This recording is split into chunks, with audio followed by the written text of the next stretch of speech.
अब देखिए त्रिकोणमिति के सबसे पहले तो आपको फॉर्मूला याद होना चाहिए। क्या होता है, 3 प्रमेय होती हैं। एक होता है sine square theta plus cos square theta बराबर 1। ये होता है, ये आइडेंटिटी आपको याद रखनी है, इससे कुछ फॉर्मूले बनते हैं। और दूसरी होती है 1 plus ten square theta. 1 plus ten square theta बराबर होता है सेक स्क्वायर थीटा। ठीक है। और एक होती है 1 प्लस कॉट स्क्वायर थीटा बराबर कॉसेक स्क्वायर थीटा। ये 3 आइडेंटिटी होती हैं, जो आपको जरूर याद होना चाहिए। इसके बाद होते हैं कुछ बेसिक फॉर्मूला। जैसे देखिए सबसे पहले आता है टेन का। टेन थीटा बराबर होता है साइन थीटा बटे कॉस थीटा। क्या आता है, साइन थीटा बटे कॉस थीटा। ठीक है। इसके बाद एक होता है कॉट का। कॉट थीटा बराबर होता है कॉस थीटा बटे साइन थीटा, जस्ट इसका उल्टा। ठीक है जी, आपको जरूर पता होना चाहिए। इसके बाद 3 थीटा बनते हैं। एक होता है साइन, एक होता है कॉस, एक होता है टेन। मुख्यतः 3 होते हैं, साइन कॉस टेन। इसके विलोम होते हैं। इसका विलोम साइन का उल्टा होता है कॉसेक, कॉस का उल्टा होता है सेक, और टेन का उल्टा होता है कॉट थीटा। जस्ट ये सभी के उल्टे होते हैं। जैसे मान लीजिए साइन थीटा का सूत्र लिखना है। साइन थीटा का अगर आपको फॉर्मूला तो 1 बटे कॉसेक आ जाएगा, कॉसेक थीटा। ये फॉर्मूला आते हैं। अगर कॉस का निकालना होता है तो 1 बटे सेक थीटा। अगर आपको कॉस थीटा निकालना है तो 1 बटे सेक थीटा। ये फॉर्मूला आपको याद होना चाहिए। अब देखिए सबसे पहली आइडेंटिटी, इससे फॉर्मूला कैसे बनते हैं। अगर साइन स्क्वायर का यहाँ से फॉर्मूला आप निकालें, साइन स्क्वायर थीटा, तो 1 तो उधर ही रहेगा, बराबर 1 उधर रहेगा। और जो कॉस स्क्वायर थीटा उस साइड जाएगा तो प्लस का है, तो किस बन जाएगा, माइनस का, कॉस स्क्वायर थीटा। तो एक फॉर्मूला तो ये हो जाएगा, साइन स्क्वायर थीटा बराबर 1 माइनस कॉस स्क्वायर थीटा। अब कॉस का आपको निकालना है कॉस स्क्वायर थीटा, तो 1 जहीं का तहीं जिस साइन स्क्वायर थीटा उस साइड जाएगा तो माइनस का साइन स्क्वायर थीटा। ये बहुत ही मोस्ट इम्पोर्टेंट फॉर्मूले हैं। ठीक इससे बनते हैं। अगर आपको टेन स्क्वायर थीटा निकालना तो sec square theta minus 1, cot का निकालना कॉसेक स्क्वायर थीटा माइनस 1। आपको निकालना है सेक का, तो सेक का दिया है। ठीक है। अगर 1 निकालना है तो सेक स्क्वायर थीटा में से टेन स्क्वायर थीटा माइनस कर देंगे। ठीक है। तो ये मुख्यतः आइडेंटिटी होती है, ये आपको पता होनी चाहिए। देखेंगे इनके सूत्र। जैसे साइन का होता है साइन थीटा बराबर, मान लीजिए जैसे एक समकोण त्रिभुज बन गया। ये है समकोण त्रिभुज, ये समकोण त्रिभुज है। ये 90 डिग्री होता है समकोण, 90 डिग्री, और इसका नाम है ABC। ठीक है। मान लीजिए थीटा है, इस कोण का नाम क्या है, थीटा। इसका मान लीजिए कोण का नाम है अल्फा। तो जो थीटा के लिए लंब बनेगा तो सामने वाली भुजा होती है लंब। क्या होती है, सामने वाली भुजा लंब। और जो उसी के पैरेलल है, जो उससे जुड़ के बनेगी, उससे बोलते हैं आधार। क्या बोलते हैं, आधार। अब अगर आपको साइन अल्फा निकालना है, ध्यान दीजिएगा यहाँ पर, अगर आपको साइन अल्फा निकालना है तो इसके सामने वाली भुजा होगी लंब, तो ये हो जाएगी लंब अल्फा थी कोण के लिए, और उससे सटी हुई भुजा हो जाएगी लंब। जैसे साइन थीटा का यहाँ से आपको फॉर्मूला निकालना है, तो थीटा एंगल लिया आपने, तो इसके सामने वाली भुजा, इस साइन थीटा का सूत्र है लंब बटे कर्ण, लंब बटे कर्ण। ठीक है। इसके बाद होता है कॉस थीटा। कॉस थीटा का होता है आधार बटे कर्ण। क्या होता है, आधार बटे कर्ण। इसके बाद tan theta. Tan theta, ten के लिए होता है लंब बटे आधार। क्या होता है, लंब बटे आधार। इसके बाद होता है साइन का उल्टा कॉसेक थीटा। कॉसेक थीटा का होता है कर्ण बटे लंब। क्या होता है, कर्ण बटे लंब। इसके बाद होता है सेक थीटा। सेक थीटा का होता है कर्ण बटे आधार, कर्ण बटे आधार। इसके बाद होता है कॉट थीटा। कॉट थीटा होता है आधार कॉट थीटा होता है टेन थीटा का उल्टा, आधार बटे लंब। अब इसको याद करने की एक बहुत ही जबरदस्त ट्रिक होती है। देखिए वो क्या है।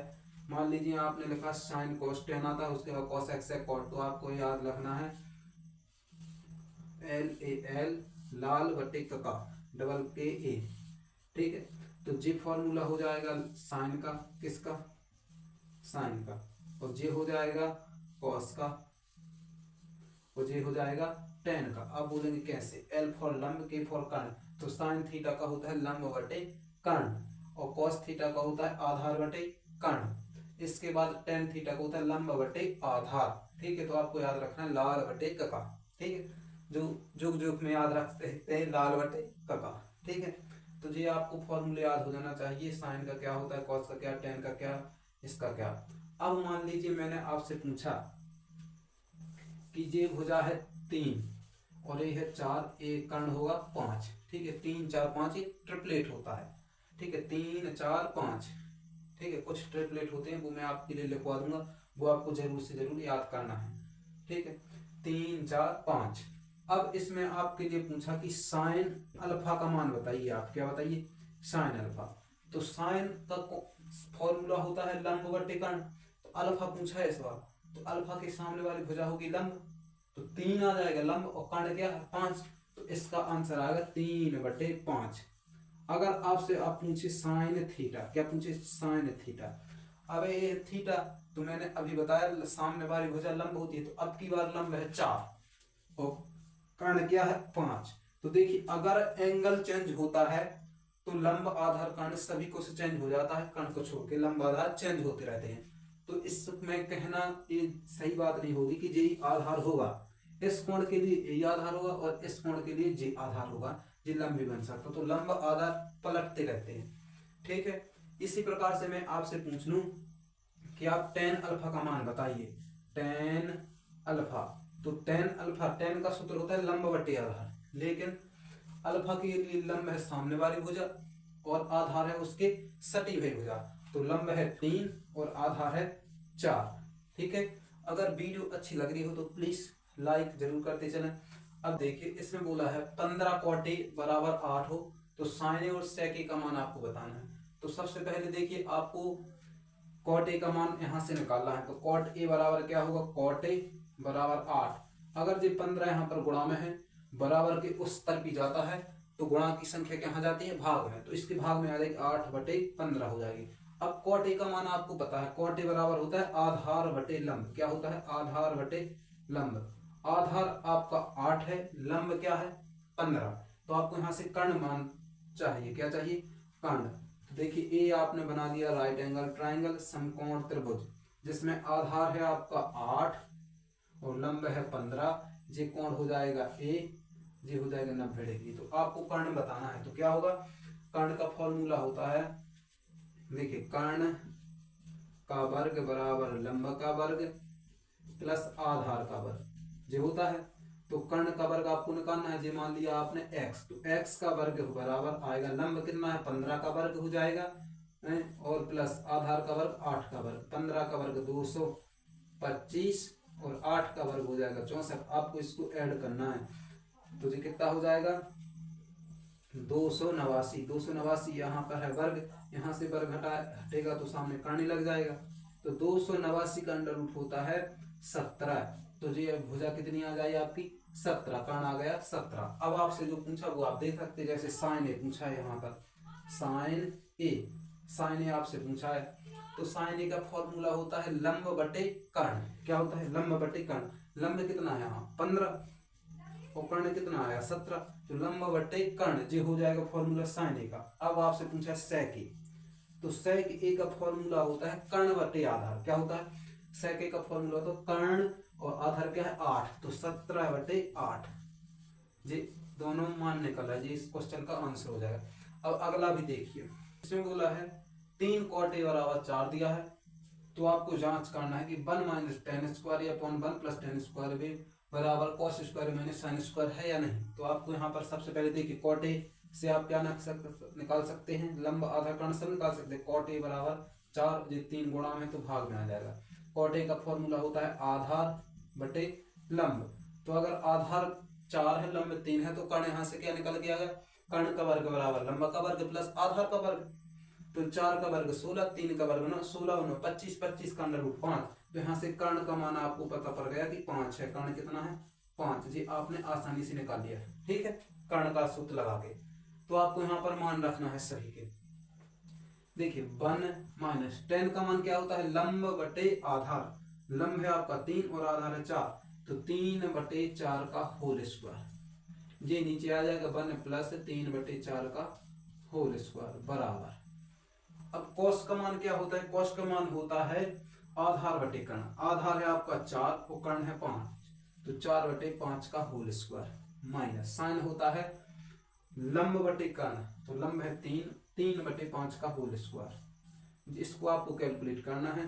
तो देखिए यहाँ से क्या निकल के आएगा, 1 माइनस 3 का वर्ग होता है 9, 4 का वर्ग होता है 16, सेम नीचे आएगा 1 प्लस 9/16 बराबर जी 4 का वर्ग 16, 5 का वर्ग 25 माइनस 3 का वर्ग हो जाएगा 9, 5 का वर्ग 25। अब यहाँ पे तो एलसीएम आ जाएगा 25, 16/25 माइनस 9/25 में सबसे पहले नीचे वालों को लेना होता है एलसीएम, तो 25 और 25 का एलसीएम आ जाएगा 25। 25 से आपको 25 में भाग देना है तो जाएगा एक बार, एक का आप ऊपर गुणा करेंगे एक बार, 16 का एक में होगा तो 16 एकम 16 माइनस एक, इसके बाद 25 का 25 में भाग देंगे जाएगा एक बार, एक का गुणा होना है 9 में, तो 9 एकम 9। अब इसको हल करना है, सेम ऐसा यहाँ पर होगा। देखिए 16 और यहाँ पर कुछ नहीं तो एक मान सकते हैं, यहाँ पर कुछ नहीं तो एक मान सकते हैं। अब देखिए ऊपर वाले को अगर हल करें तो ऊपर का एलसीएम आएगा 16 और एक का एलसीएम 16। अब इस एक का भाग आप 16 में दोगे तो 16 आ जाएगा, 16 का एक में गुणा होगा तो 16 एकम 16 माइनस 16 का 16 में भाग दें एक, एक का 9 में गुणा होगा 9 एकम 9 बटे एक और 16 का भाग दोबारा से आपको लेना है तो 16, एक का भाग 16 में देंगे आप 16, 16 का एक में गुणा 16 प्लस 9। तो देखिए 16 से 16 तो ये कट गए। अब क्या बचा 16 माइनस 9 बटे 16 प्लस 9, तो 16 में से 9 आप घटाएंगे तो बचेगा 7, 7/25 जी क्या आ जाएगा 7/25 बराबर, यहाँ पर भी 7/25 बन रहा, मतलब बराबर है। तो आप बोल सकते हैं हाँ बराबर है। ठीक है, इसी प्रकार से आपको जांच करनी। तो सबसे पहले आपको क्या निकालना पड़ा? लंबा आधार दिया था, कर्ण निकालना पड़ा। कर्ण मैंने बता दिया, कर्ण का वर्ग बराबर लंब का वर्ग प्लस आधार का वर्ग। ठीक है, अब अगला इसमें बोला है √1 प्लस साइन ए अपॉन 1 माइनस साइन ए बराबर sec a plus tan a। ये आपको सिद्ध करना है, या तो आप इसको लेकर ये निकाल सकते हैं। ठीक है, तो देखिए इसको आप लेके चलेंगे LHS को तो RHS आ जाएगा, तो आप लिख सकते हैं LHS बराबर आपको क्या दिया है, सबसे पहले आप LHS लिखेंगे 1 प्लस साइन ए अपॉन 1 माइनस साइन ए। अब यहाँ पर आप करेंगे परिमेयकरण। क्या करेंगे? परिमेयकरण। परिमेयकरण होता है हर का परिमेयकरण, तो जो नीचे वाली संख्या है उसका ऊपर नीचे गुणा करते हैं, तो आपने ऊपर नीचे गुणा कर दिया 1 माइनस साइन ए अपॉन 1 माइनस साइन ए। लेकिन आपको एक विशेष बात ध्यान रखनी है कि चिन्ह बदल जाता है, माइनस है तो जे प्लस हो जाएगा और जे भी प्लस हो जाएगा। ठीक है, इतनी तो बात याद रहेगी। अब ऊपर ऊपर का गुणा करिए 1 plus sine A 1 plus sine A, एक सर्वसमीकरण ए प्लस बी बराबर होता है ए प्लस बी का होल स्क्वायर। क्या बन जाएगी? ए प्लस बी का होल स्क्वायर होती है A square plus B square plus twice of A B. ठीक है, जिस सब समीकरण करती है नीचे वाली A minus B A plus B जो होती है A square minus B square की सर्व समीकरण होती है ए माइनस बी, दूसरे ब्रैकेट में होती है ए प्लस बी। ठीक है जी, आपको याद होनी चाहिए सर्व समीकरण। ठीक है जी, यहाँ पर लगाइए ए का होल स्क्वायर। ठीक है, नीचे आ जाएगा कॉस स्क्वायर, तो 1 प्लस साइन ए अपॉन में आ जाएगा कॉस ए। कॉस ए का स्क्वायर और इसका स्क्वायर, तो इसको होल स्क्वायर लगा सकते हैं क्योंकि 1 प्लस साइन ए का भी स्क्वायर है और यहाँ पर कॉस स्क्वायर ए आ जाएगा, तो दोनों का होल स्क्वायर लगा, होल स्क्वायर से करने कट जाएगा। क्या बचा? 1 plus sine A upon cos A, 1 plus sine A upon में क्या बचा? Cos A. ये बचा है आपका, तो अलग अलग दे लिख दीजिए 1/cos ए प्लस साइन ए अपॉन में कॉस ए। ठीक है जी, आ जाएगा। तो 1 अपॉन में कॉस ए होता है sec ए, तो यहाँ से आ जाएगा sec ए प्लस में जे होता है tan ए का फॉर्मूला, तो tan ए जी आ जाएगा आपका RHS, तो एक प्रूफ हो जाएगा। ठीक है, अगर तरीका अच्छा लगा हो तो प्लीज़ लाइक करें वीडियो को और शेयर करें और सब्सक्राइब कर लीजिए चैनल को इसी तरह की वीडियो और देखने के लिए। ठीक है, धन्यवाद।